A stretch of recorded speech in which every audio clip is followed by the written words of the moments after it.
whelan isn't that great lately. I've gotten quite a few things from them that aren't quite right. We had a bunch of V3s that had the lights upside down in the housing. Wire pigtails from core with the wrong color wires. And light bars that don't have the modules plugged in, and I had one that the whelan X wasn't plugged in. whelan quality control has really gone downhill during the past couple years.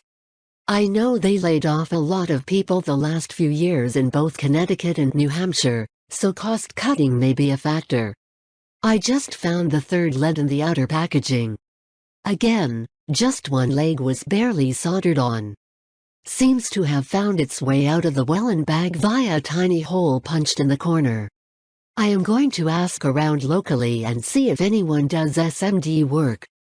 That hot airy work stuff is far beyond my skill level.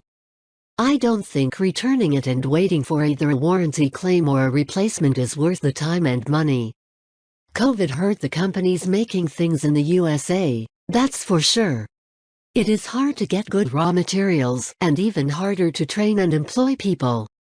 I'm not judging any industry too harshly at this point due to the supply chain issues. I have had ambulances on order for over a year and the base truck bodies haven't arrived at the plant yet. I have other vehicles waiting on radios from a very major company.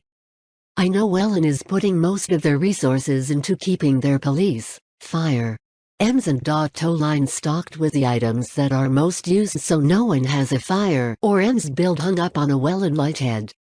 I can't say for sure that's the problem with some of their budget or smaller items, but I have noticed that lights aren't the hang-up when having ambulances built. I have on the other hand, like I mentioned, had several builds hung up on two very major radio brands that sent items months late that still weren't right. The one item I sent back to whelan was replaced immediately. I can't say the same for the radios that arrived damaged new. I hope whelan can recover considering there aren't any better alternatives to outfit entire ambulances. I also think whelan should cut some of their less used items from their line and focus on the big picture, but I am no CEO or marketing expert. So I used most of my last lens kit over the weekend. Went to order more. Discontinued.